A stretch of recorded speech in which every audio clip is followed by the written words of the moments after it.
गुरुर्ब्रह्मा गुरुर्विष्णु गुरुर्देवो महेश्वरा गुरुर्साक्षात् परं ब्रह्म तस्मै श्री गुरुवे नमः। तस्मै श्री गुरुवे नमः। बिन सतगुरु बाचे नहीं, फिर बूढ़े भव माही। भव सागर के त्रास में सतगुरु पकड़े बाह। बोलो जयकारा बोल मेरे श्री गुरु महाराज की जय। बोलिए साचे दरबार की जय। श्री आनंदपुरवासी भगवान की जय। श्री सच्चिदानंद भगवान की जय। समस्त भगत जी को जय सच्चिदानंद जी। संसार रूपी सागर की भंवर अथवा आवागमन का चक्र इतना प्रबल है कि जीव इस भंवर से अपने बल से नहीं बच सकता। माया की वायु इस भंवर को और भी तेज कर देती है, जिससे जीव बार बार अन्यान योनियों का शिकार बनकर भवसागर में गोते खाता है। परंतु सद्गुरु ही ऐसे शक्तिशाली हैं जो इस संसार सागर में गोते खाते हुए जीव की बाह पकड़कर उसे डूबने से बचा लेते हैं। सभी ग्रंथों की वाणियां तथा सत्पुरुषों के यही सदुपदेश हैं कि सद्गुरु के बिना भवसागर में सहारा देने वाला अन्य कोई नहीं।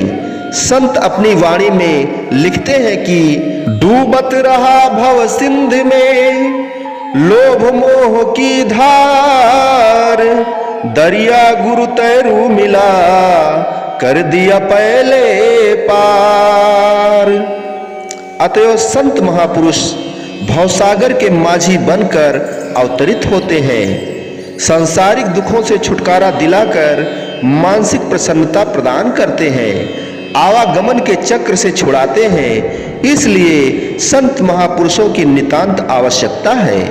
हमारे हुजूर श्री सद्गुरु दाता दयाल जी फरमाते हैं कि काले कपड़े पर यदि स्याही की बोतल भी उड़ेल दी जाए तो उस कपड़े के रंग रूप में कुछ अंतर मालूम नहीं होता। स्याही तो बिल्कुल नजर नहीं आती, परंतु जब कपड़ा धुला जाएगा तो उस समय स्याही निकलेगी। परंतु सफेद कपड़े पर यदि जरा सी भी स्याही लगा दी जाए तो उसका धब्बा दूर से दिखाई देगा। इसी प्रकार इंसान जन्म जन्मांतरों से माया के पंजे में आया हुआ है। काले कपड़े की न्यायी के समान इसे पता ही नहीं चलता कि मुझ पर माया के कितने आवरण चढ़े हुए हैं। जब मनुष्य संत महापुरुषों की संगत प्राप्त करता है तो माया के ये झीने आवरण दूर होते हैं। मायावी जीव को इसका कुछ भी ज्ञान नहीं है। इसकी अपेक्षा गुरुमुख जन सफेद वस्त्र के समान है। जब भी माया तनिक सा भी अपना प्रभाव उन पर डालती है तो सफेद वस्त्र पर धब्बे की न्यायी दूर से ही दिखाई देती है। अतः गुरुमुख सद्गुरु का आश्रय लेकर उसे दूर करने में समर्थ हो जाते हैं। गुरुमुख और मायावी जीव में कितना अंतर है। मायावी जीव पर माया के इतने आवरण चढ़े हुए हैं कि उसे अपनी हानि लाभ का कुछ पता ही नहीं चलता।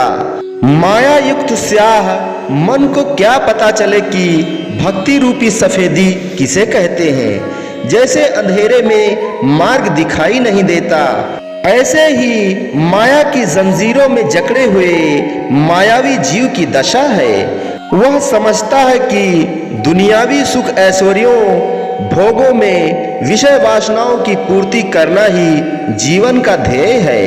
यही कारण है कि तृष्णा लोभ वासनाओं में जकड़ा हुआ मनुष्य इसी अंधकार में ही भटक रहा है। इसे इस अंधेरे में जीवन व्यतीत करना ही सुखमय प्रतीत होता है। कितनी भूल है कि विष को कोई अमृत समझकर पी ले तो क्या विष अपना प्रभाव नहीं दिखाएगा। ऐसे ही मायावी जीव इस मायावी विषयों के विष को पीने में ही दिन रात लगे हुए हैं, परंतु उन्हें इसके प्रभाव का ज्ञान नहीं। इसका प्रभाव कितना भयंकर है कि आवागमन में 84 का चक्र तथा साथ में अत्यंत दुखदायी नरकों की असहनीय यातना सहनी पड़ेगी। इतना कुछ होते हुए भी मन के अनुसार जीवन व्यतीत करने वाले इस ओर से बिल्कुल ही गाफिल होते हैं। इस प्रकार गुरुमुख गुरु की कृपा के पात्र बने रहकर माया के अंधेरे से बचकर प्रकाश के मार्ग में चलते हैं और जीवन के ध्येय को प्राप्त कर लेते हैं। वास्तविक विद्या वह है जिसे मालिक का प्रेम, श्रद्धा, विश्वास, नम्रता, दीनता, सहनशीलता एवं भक्ति के गुणों की वृद्धि हो, जिससे अज्ञान का आवरण दूर होकर मनुष्य ईश्वर परायण हो जाए।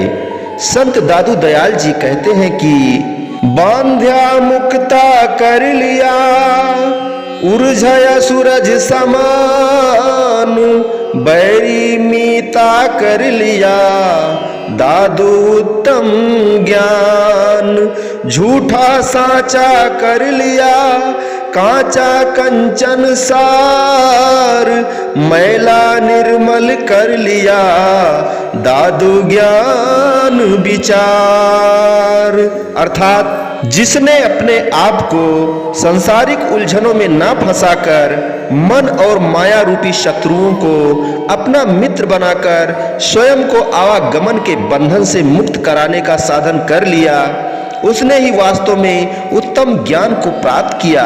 जिसने जगत को झूठा जानकर मालिक के सच्चे प्रेम को पा लिया तथा माया को कांच समझकर मालिक के सार शब्द रूपी हीरे की प्राप्ति कर ली और जन्म जन्मांतरों के मैले मन को निर्मल कर लिया, उसी ने ही वास्तविक विद्या को पढ़ा और जाना है। यह विद्या संत महापुरुषों की चरण शरण में जाने से ही प्राप्त होती है। संसार में लिप्त जीव 36 के समान है। जब मनुष्य संत महापुरुषों की चरण शरण ग्रहण कर लेता है तो वह 63 बन जाता है। इसका अर्थ यह है कि जीव 3 का अंक इष्ट देव 6 का अंक 6 का अंक का ध्यान लगाए हुए हैं। जैसे कि सूर्य की ओर मुख करने से परछाई पीछे पीछे भागती है और सूर्य की ओर पीठ करने से परछाई आगे आगे दौड़ती है, हाथ नहीं आती, ऐसे ही माया का हाल है। अतः इष्ट देव के उपदेशानुसार शब्द में सूरत लगाना ही जीव का परम कर्तव्य है। संत तुलसीदास जी ने लिखा है कि जग से 36 होए रहो, राम चरण छातीन, तुलसी ही विचारिए यही मतो परवीन।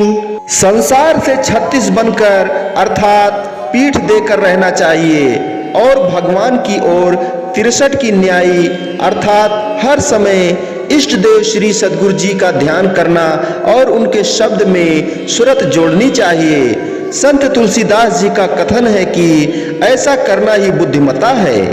परमात्मा एक है, उस तक पहुंचने के मार्ग अलग अलग हैं। योग, यज्ञ, तप, साधन, व्रत, नियम आदि सब उस मंजिल तक पहुंचने के मार्ग हैं, परंतु इन मार्गों में भी भेद है। जैसे किसी मंजिल तक पहुंचने के लिए एक साधन है पैदल चलना और दूसरा साधन तीव्रगामी वाहन, कार इत्यादि। अब विचार किया जाए तो मंजिल पर दोनों साधन ही पहुंचा देंगे, लेकिन दोनों साधनों में अंतर है। पैदल चलने से कुछ शारीरिक थकान भी होगी और कुछ समय भी लगेगा, परंतु कार द्वारा शीघ्र ही बिना थकावट के मनुष्य मंजिल तक पहुंच सकता है। ऐसे ही व्रत, तप, संयम आदि परमात्मा से मिलने के साधन तो हैं, परंतु इस रास्ते से मंजिल तक पहुंचने में समय अधिक लगता है। संत महापुरुष प्रेम भक्ति को सर्वोत्तम साधन बताते हैं। उनका उपदेश है कि सद्गुरु का शब्द वह सरल साधन है जिससे सूरत मालिक के ध्यान में स्थिर होकर मंजिल को शीघ्र ही प्राप्त करने में समर्थ हो जाती है। अतः इस सर्वोत्तम साधन से मंजिल को पाना ही मनुष्य जन्म का वास्तविक ध्येय है। बाहरी पदार्थों से उत्पन्न सुख से अस्थायी सुख की आशा रखना भ्रम है। कारण यह है कि संसार के भोग तो रोग के समान होते हैं, क्योंकि जितनी ही भोग ऐश्वर्य का साधन जुटाने की कामना बढ़ती जाती है, उतना ही अधिक मनुष्य चिंताग्रस्त तथा अशांत होता जाता है। चिंता तो चिता से भी अधिक दुखदायी है। चिंता से अनेकों शारीरिक व मानसिक रोग लग जाते हैं, जिसका परिणाम यह होता है कि मनुष्य शारीरिक तथा मानसिक दुखों से पीड़ित होकर सुख का सांस भी नहीं ले सकता। इसके विपरीत गुरु भक्ति सुख और आनंद को देने वाली है। भक्ति से ही निस्वरूप का ज्ञान होता है कि आत्मा परमात्मा का अंश है। भक्ति से जो आनंद प्राप्त होता है वह भीतरी आनंद है, जो दिखाई तो नहीं देता परंतु अनुभव होता है। इस आनंद के प्राप्त होने पर मानसिक चिंताओं से मुक्ति मिल जाती है। इस लोक में सुख से जीवन व्यतीत करते हुए परलोक भी सुखमय बनता है। बोलो जयकारा बोल मेरे श्री गुरु महाराज की जय। बोलिए साचे दरबार की जय। श्री आनंदपुरवासी भगवान की जय। समस्त भगत जी को जय सच्चिदानंद जी।